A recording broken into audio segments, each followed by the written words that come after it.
So we get to Cuba, and I feel like the biggest hypocrite in the world.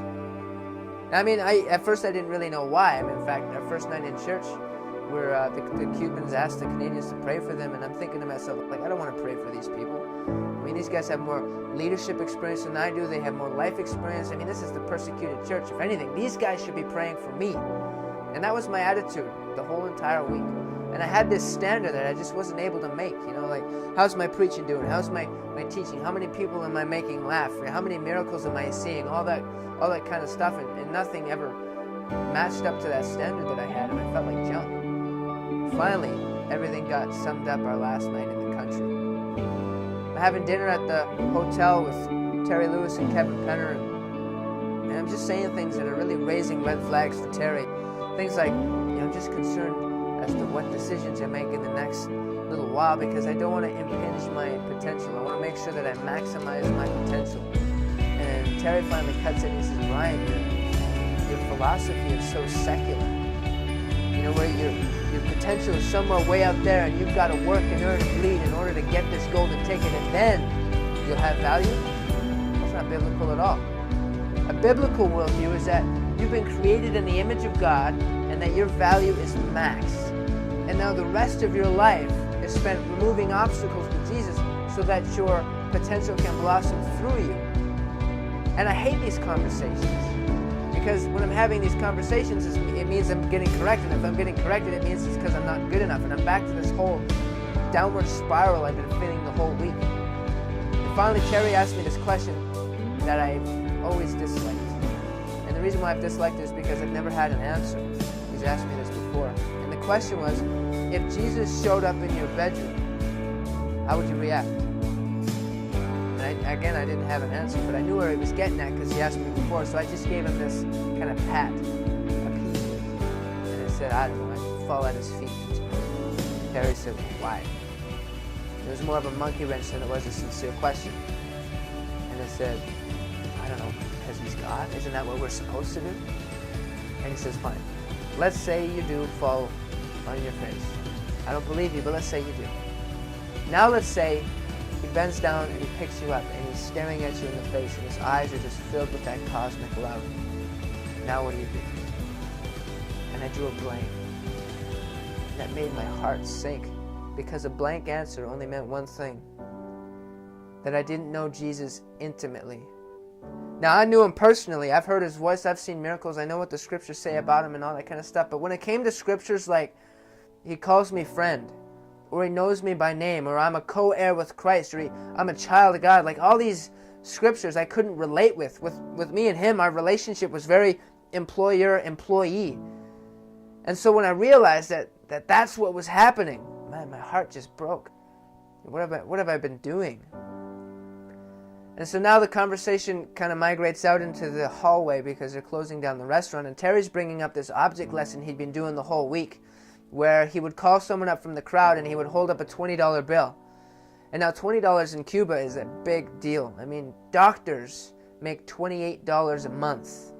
This is a full month of wages. And so Terry will bring somebody up to the front and he'll hold it up and he'll say, do you believe that I'm going to give you this $20 bill? And the guy is going to say, well, yeah, of course I do, absolutely. And then Terry says, okay, it's a gift. What do you have to do to get it? And the usual response is, well, I need to work for you, or I need to do you a favor, or something like that. And Terry said, no, you don't get it.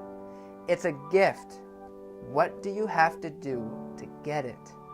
And then people eventually from the crowd will start yelling like, you gotta take it! And then the guy, oh yeah. And then Terry says, yeah, you gotta reach out and you gotta take it and put it in your pocket. But hey, don't leave it in your pocket, because if you do, it'll just be a piece of paper. But rather go out and spend it on those whom you love. And Terry was saying it's a picture of the gospel, really. It's a free gift. You just got to receive it, kind of idea. And then he pulled out the time where this one kid he brought up said, no, I don't believe you're going to give me the $20 bill. It's too good to be true. And Terry said, Brian, I so desperately wanted to give that boy that $20, but I couldn't force myself upon him. And you know what? God is the same way. He's sitting on the edge of his chair and he's just itching for you to just call out to me, and he'll snatch you up so quick that you could barely even fathom it. And I'm thinking, at this point, I'm getting upset. I'm getting mad.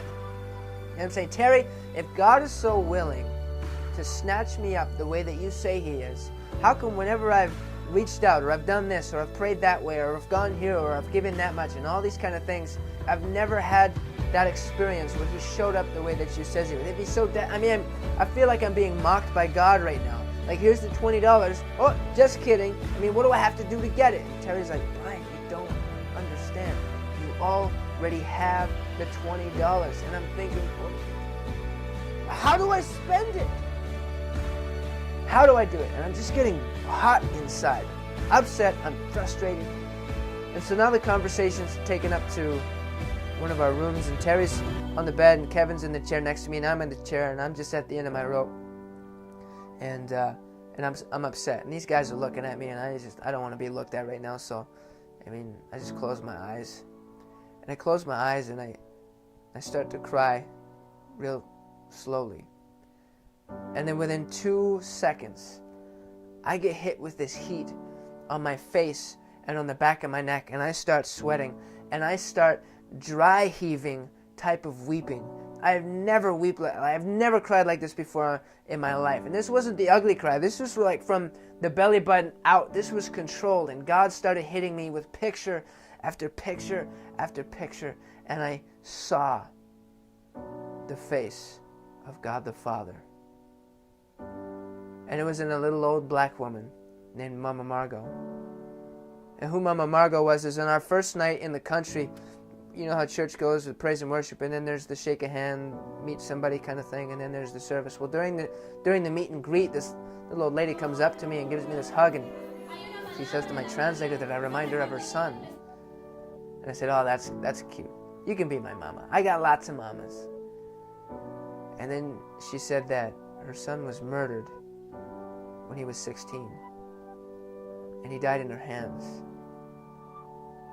And she said that she had been waiting 20 years for that hug. Now, my parents love me, but they've never had to experience my death, or 20 years of daily wishing and hoping and begging and yearning, and then finally just getting that one last hug. Could you imagine the emotions that were happening there? And God showed me that picture, and he said, that's how much I love you. And I lost it. Just lost it. And the reason why he showed me that picture first is because that was the least intimidating way he could show up to me.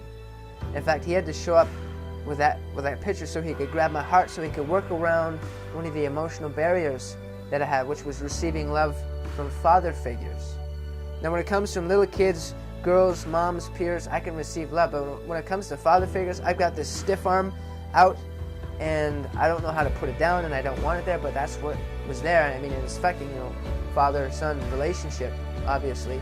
And so he got my heart with Mama Margot, worked around that wall, and then the picture went into the context of Terry's question. What would you do if Jesus showed up in your bedroom? And now the picture was of me in my bedroom, downstairs up by the sliding doors, hugging Jesus as that father figure.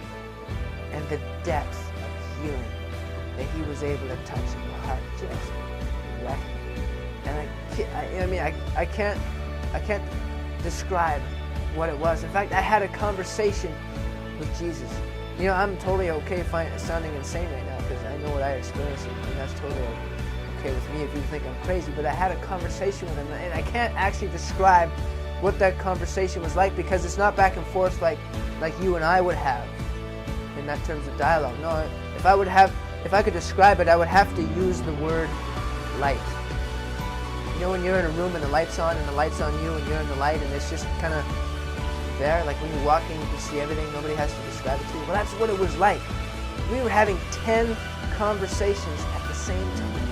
And I was asking about evangelism, and I was asking about prayer, and I was asking about all the painful times of my life. And I said, in those times where I was crying out for you and you weren't around, like what was happening? Where were you?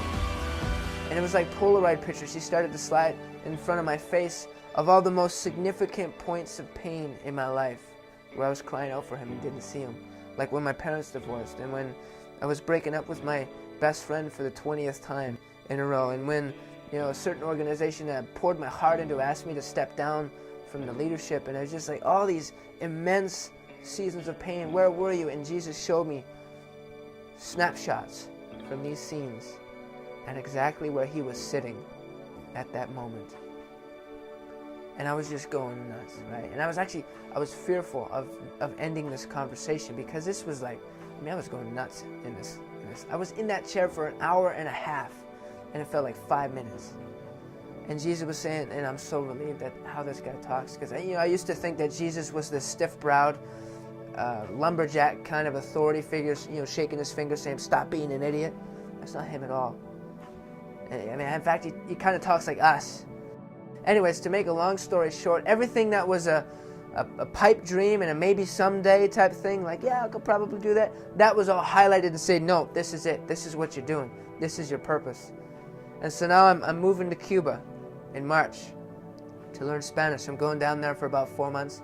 I'm going to come back here, tie up some more loose ends with business, and then I'm going to be shipping down to Guatemala, and I'm going to be working with this ministry in terms of whatever they're doing down there, and I have no idea what's happening, but this is kind of it. He said, this is what you need to do.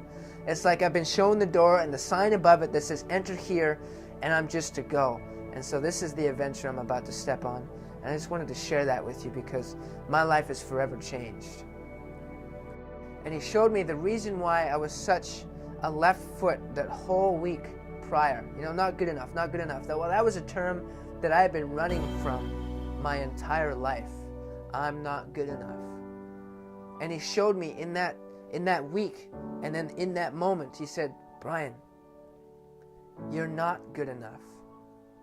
But that's okay. In fact, that's the point. I don't pick the good ones. And so he showed me that so he could highlight to me that this experience is available to every one of his kids. So I can't go and say, hey, I'm better than you, and that's why God showed up. Or say, hey, this is the formula that you need to do in order to have that kind of experience. He said, no, you can't earn it. You are not good enough. But that is what I want for you. If you haven't had that yet, if you are employer, employee, and you're stuck in that at a job with Jesus, I want to tell you that there is more available. Now, when it comes to how to get that, I can't answer how, because, that just makes God fall out of his chair laughing. All I can let you know is that you come to the end of yourself, and that's where you meet him. You just got to stop trying to be good enough. Realize that you're not. And once that sinks in, then he's finally able to get your attention. But I know personally how much he loves you. And it is so deep, and it will floor you once you get it.